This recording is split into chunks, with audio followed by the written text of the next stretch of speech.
Assalamualaikum warahmatullahi wabarakatuh. Perkenalkan, nama saya Wendy Setiawan, NPM 1052 1003. Saat ini saya akan menjelaskan tentang manajemen inovasi. Manajemen inovasi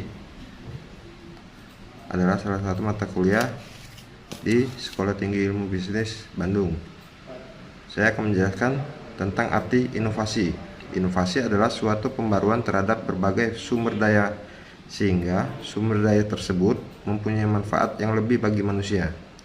Proses inovasi sangat dipengaruhi oleh kemajuan teknologi dan ilmu pengetahuan, karena kedua hal tersebut dapat memudahkan dalam memproduksi sesuatu yang baru dan berbeda. Pengertian inovasi menurut para ahli adalah antara lain: 1. Everett M. Roger menjelaskan, inovasi adalah suatu ide, gagasan, objek, dan praktik yang dilandasi dan diterima sebagai suatu hal yang baru oleh seseorang ataupun kelompok tertentu untuk diaplikasikan ataupun diadopsi. Menurut Kuniyoshi Urabe, pengertian inovasi adalah segala hal yang dihasilkan melalui suatu proses yang panjang dan kumulatif, meliputi banyak proses pengambilan keputusan, mulai dari penemuan gagasan hingga implementasinya di pasar. 3. Menurut Van de Ven Andrew, inovasi adalah pengembangan dan implementasi gagasan-gagasan baru oleh orang dalam jangka waktu tertentu yang dilakukan dengan berbagai aktivitas transaksi di dalam tatanan organisasi tertentu. Dan menurut Undang-Undang Nomor 19 Tahun 2002, inovasi adalah suatu kegiatan penelitian, pengembangan, dan atau perekayasaan yang dilakukan untuk pengembangan, penerapan praktis nilai, dan konteks ilmu pengetahuan yang baru ataupun cara baru untuk menerapkan ilmu pengetahuan dan teknologi yang sudah ada di dalam produksi dan pun proses produksinya. Tujuan inovasi adalah 1. Meningkatkan kualitas. Secara umum, tujuan inovasi di berbagai bidang adalah untuk meningkatkan kualitas dan juga nilai suatu hal yang sudah ada, baik itu produk atau layanan. Dengan adanya inovasi terbaru, diharapkan produk-produk tersebut memiliki keunggulan dan manfaat yang lebih bernilai dari sebelumnya. 2. Mengurangi biaya. Inovasi juga bertujuan untuk membantu mengurangi biaya, khususnya biaya tenaga kerja. Sebagai contoh, sekarang ini banyak diciptakan mesin atau peralatan yang dapat menggantikan tenaga manusia dalam proses produksi. Dengan adanya mesin dan peralatan tersebut, maka biaya tenaga kerja untuk produksi akan semakin berkurang. Selain itu, penggunaan mesin dan peralatan dalam proses produksi barang atau jasa tertentu akan menghasilkan kinerja yang lebih baik. 3. Menciptakan pasar. Dengan adanya produk yang lebih bernilai tinggi sebagai hasil dari inovasi, maka hal ini akan menciptakan pasar baru di masyarakat. 4. Memperluas jangkauan produk. Salah satu contohnya dapat kita lihat dari bisnis e-commerce seperti saat ini. Para pengusaha memperluas jangkauan produk mereka dengan memanfaatkan internet yang dapat diakses lebih banyak kepada calon konsumen potensial. 5. Mengganti produk atau layanan. Inovasi juga bertujuan untuk mengganti produk atau layanan yang dianggap kurang efektif atau efisien.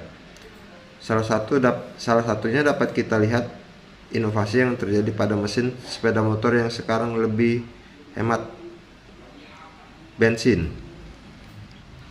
6. Mengurangi konsumsi energi. Manusia selalu ingin menghemat penggunaan energi. Itulah sebabnya ada banyak sekali inovasi yang dilakukan manusia. Salah satunya adalah adanya sumber energi terbarukan yang memanfaatkan alam. misalnya tenaga surya, angin, dan air, sebagai sumber energi listrik.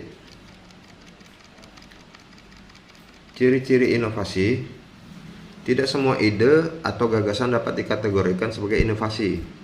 Adapun ciri-ciri inovasi adalah sebagai berikut: memiliki ciri khas. Dengan kata lain, suatu ide dapat dikategorikan dalam inovasi bila memiliki ciri khas yang spesifik. 2. Merupakan ide baru, yaitu suatu ide yang belum pernah dipublikasikan atau diungkapkan oleh orang lain sebelumnya. 3. Dilakukan secara terencana. Suatu ide dapat dikategorikan sebagai inovasi bila dilakukan dengan sengaja dan terencana dalam pengembangannya. 4. Memiliki tujuan. Masih berhubungan dengan poin sebelumnya, inovasi merupakan ide yang dieksekusi secara sengaja dan terencana dengan tujuan tertentu. Saya akan memberikan salah satu contoh pelayanan publik di kepolisian, yaitu pembuatan SKCK.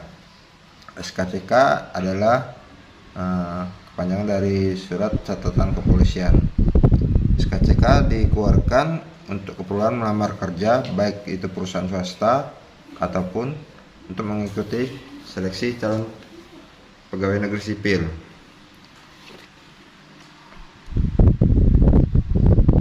SKCK ini memiliki masa berlaku sampai dengan 6 bulan sejak tanggal diterbitkan. Jika telah melewati masa berlaku, surat keterangan itu bisa diperpanjang apabila masih dibutuhkan. Sebelumnya, surat keterangan tersebut lebih dikenal dengan surat keterangan kelakuan baik atau SKKB. SKKB adalah surat keterangan yang diterbitkan oleh kepolisian yang berisikan catatan kejahatan seseorang. Dahulu, sewaktu bernama SKKB, surat ini hanya dapat diberikan kepada orang yang tidak atau belum pernah tercatat melakukan tindakan kejahatan hingga tanggal dikeluarkan surat tersebut. Fungsi SKCK dibedakan berdasarkan tempat penerbitannya, antara lain Mabes Polri. Mabes Polri mengeluarkan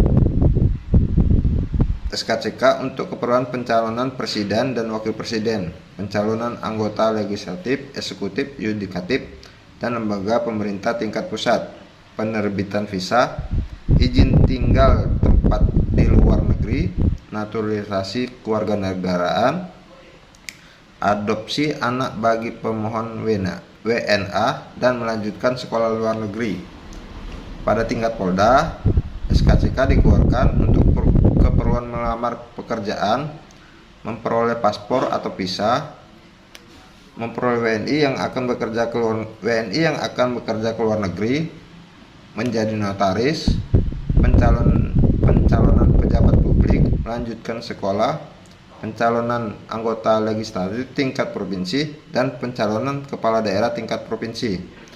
Pada tingkat Polres atau Polresta, SKCK dikeluarkan untuk keperluan pencalonan anggota legislatif tingkat kabupaten atau kota, melamar PNS, melamar sebagai anggota TNI Polri, pencalonan pejabat publik, kepemilikan senjata api, melamar pekerjaan, serta pencalonan kepala daerah tingkat kabupaten kota.